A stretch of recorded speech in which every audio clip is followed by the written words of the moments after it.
पश्चिमी यूपी के मेरठ के कपसाड़ में महिला की हत्या कर उसकी बेटी के अपहरण की घटना को 36 घंटे से ज्यादा का वक्त बीत चुका है, लेकिन अभी तक भी ये बड़ा सवाल बना हुआ है कि आखिर बेटी है कहां और हत्यारोपी है कहां। इसको लेकर कपसाड़ गांव में लोगों में गम और गुस्सा है। लगातार बैठकों का दौर चल रहा है, आला अधिकारी लगातार वार्ता कर रहे हैं, लेकिन लोगों ने सीधा कह दिया है कि जब तक बेटी की बरामदगी नहीं होगी, हत्यारोपी हत्या नहीं चढ़ेंगे, उनके खिलाफ सख्त एक्शन नहीं होगा, तब तक शव का अंतिम संस्कार नहीं किया जाएगा। और ये देखिए कि कपसाड़ गांव की एक तस्वीर आपको दिखाऊंगा कि देखिए लोग यहाँ किस तरीके से इकट्ठा हैं। पुलिस प्रशासन के आला अधिकारी मौके पर हैं, छप्पे छप्पे पर पैनी नजर रखी जा रही है। और ये देखिए सुबह से ही छतों पर इसी तरीके से लोग जमे बैठे हैं और ये इंतजार कर रहे हैं कि आखिर कब बेटी की बरामदगी की खबर आएगी, कब आरोपी के खिलाफ सख्त एक्शन की खबर आएगी। लेकिन 36 घंटे से ज्यादा का वक्त बीत चुका है, अभी तक भी ये अपने आप में बड़ा सवाल बना हुआ है। जो पीड़ित परिवार है, उस पीड़ित परिवार के सदस्य हैं, उनसे हम बात कर लेते हैं। क्या अब तक आपकी बात हुई है, क्या आश्वासन मिला? हमें कुछ आश्वासन नहीं मिला। ये 5-6 टीम लगा के ढूंढ रहे हैं जी। हम अपनी माँ का अंतिम संस्कार जब करेंगे जब हमारी बहन आ जाएगी। क्या हमारी बहन अपनी आखिरी बार अपनी माँ का मुंह नहीं देखना पसंद करेगी? बताओ जी। जब तक हमारी बहन नहीं आने की, जब तक संस्कार नहीं होने का हम उठने नहीं देंगे जी, बिल्कुल भी। क्या चाहते हैं आरोपी को? अरे पे तो कैडी सजा हो, सीधा एनकाउंटर। हाँ जी।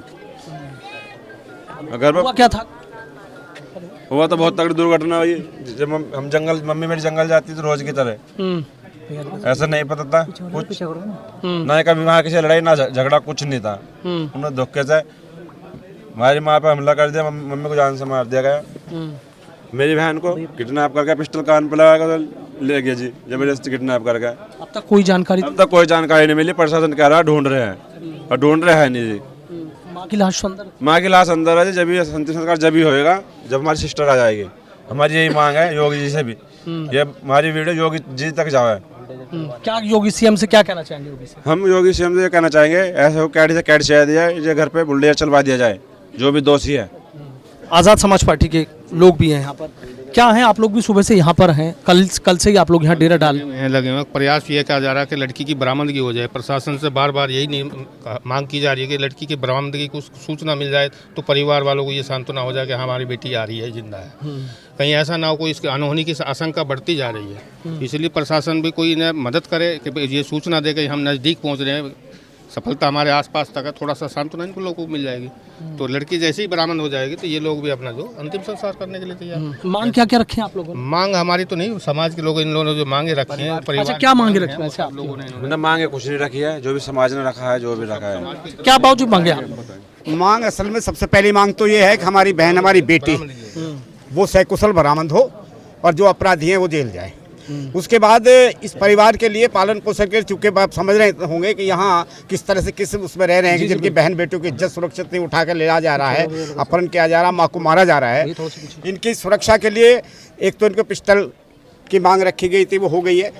लाइसेंस की वो एडीएम साहब ने लिख के दे दिया है हालांकि, लेकिन इसके अलावा सरकारी नौकरी और सरकारी एक ज़मीन का पट्टा और रहने के लिए आवास इनको शहर में दिया जाए, चूँकि ताकि ये यहाँ से जो है पलायन कर सके। यहाँ अब सुरक्षित नहीं है इनका जीवन। डर है। अब वो बहन मतलब बेटी मार दी, बहन को ले गए, ये कल को उस मुकदमे में गवाह होंगे, कल को उसका वो करेंगे तो ये तो छोड़ थोड़ी देंगे, इनसे वो बदला लेंगे। तो इसलिए हमारी ये मांग है कि इस परिवार को प्रोटेक्शन दी जाए, सुरक्षा दी जाए। और सबसे पहली मांग जो जायज मांग अभी है कि हमारी बहन जो है वो सकुशल बरामद हो। बाकी सारी मांगे तो पूरी हो जाएंगी, बाकी मांगे तो बाहर लेंगे प्रशासन, हम लोग। लेकिन जो मान सम्मान का मामला, इज्जत है हमारी बहन, हमारी बेटी, हमारी इज्जत ही सुरक्षित नहीं है।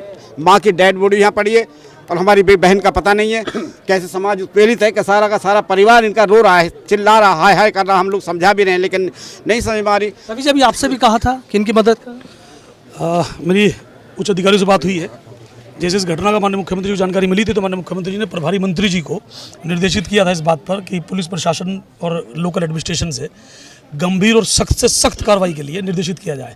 उसी क्रम में माननीय प्रभारी मंत्री जी ने भी कप्तान साहब को कल भी कहा था और उत्तर मेरठ पुलिस के एसएसपी महोदय और जिलाधिकारी जी को आज भी सुबह बुलाकर कहा गया है। अभी मेरी एसएसपी महोदय से फिर बात हुई है। मेरा भी उनको यही कहना है कि सबसे पहला जो प्राइमरी इशू है वो लड़की की सकुशल बरामदगी है, क्योंकि लोगों में गुस्सा उसी प्रकार से है। लेकिन परिवार के लोग तो कह रहे हैं ना, जब तक कोई भी बात नहीं होगी कि हम अंतिम संस्कार ही नहीं करेंगे। तो मैंने उनसे इस बात से अवगत कराया कि पहले सकुशल बरामदगी कम से कम हो, क्योंकि बाकी सब चीज़ें तो उसके बाद की हैं। तो कप्तान साहब को मैंने अभी मेरी इस बात पर चर्चा हुई और सख्त से सख्त कार्रवाई की बात भी हुई। क्या एक बात और भी हुई है कि जो स्टाइल उत्तर प्रदेश सरकार का ऐसी गंभीर मामलों में, जघन्य अपराध में जीरो टॉलरेंस के साथ जिस स्टाइल पे है काम होता है, उसी स्टाइल में कार्रवाई इस पर भी होगी, यह सुनिश्चित कर दिया गया है। बस जितना समय लग रहा है, क्योंकि आप जानते हैं कि जादू इश्ताक तो किसी के पास नहीं है, जब हाईटेक हुए हैं लोग, अब उस जिस हाईटेक चीज़ों का सामने वाला फायदा ले रहा। क्या चाहते हैं आप? देख रहा हूँ आज़ाद समाज पार्टी कल से यहीं पर हैं। कल हम लोग एसडीएस हॉस्पिटल ग्लोबल मोदीपुरम में थे। वहाँ पर जो हमारी बहन है उनकी मौत हो गई, वो वेंटिलेटर पे थी। लेकिन सबसे बड़ा सवाल तो ये है, वहाँ जो हुआ है कहीं ना कहीं लॉ एंड ऑर्डर की भी चूक थी, क्योंकि परिवार जब तक किसी की मौत हो जाए और पंचनामा ना भरा जाए तो उसको वहाँ से नहीं ले जा सकते। लेकिन उसके बावजूद भी कुछ प्रशासन के लोग वहाँ ज़बरदस्ती ले जाने की कोशिश की पोस्टमार्टम के लिए, लेकिन उसके बावजूद परिवार के लोग और आज़ाद समाज पार्टी और भीम आर्मी तमाम हम लोग वहाँ मौजूद रहे और विरोध किया। उसके बाद हम लोगों ने पुलिस प्रशासन से गुजारिश की कि जब तक हमारी बहन सकुशल नहीं मिलेगी तब तक हम लोग परिवार के साथ हैं, तब तक अंतिम संस्कार नहीं किया जाएगा। ऐसे अपराधी को, चाहे वो कितना भी ताकतवर हो, चाहे वो किसी जाति, किसी धर्म या किसी भी मजहब का हो, ऐसे लोगों को सख्त से सख्त सजा दी जाए, क्योंकि ये एक इतनी बड़ी घटना है, झकझोर करके रख दिया। सरदना विधानसभा के अंदर इतनी बड़ी घटना कभी नहीं हुई थी और ऐसे अपराधी को ऐसी सज़ा दिलनी चाहिए। मैं गुजारिश करूंगा प्रशासन से कि ऐसी सज़ा मिलनी चाहिए जो आने वाली नस्लें भी सोचने पर मजबूर हो जाए। और राष्ट्रीय अध्यक्ष जी, हमारे नेता चंद्रशेखर आज़ाद जी, अभी वीडियो कॉल पर बात की उन्होंने पीड़ित परिवार से, उनके पिताजी से लड़की के, और हमारी बहन है उनके भाइयों से बात करी है।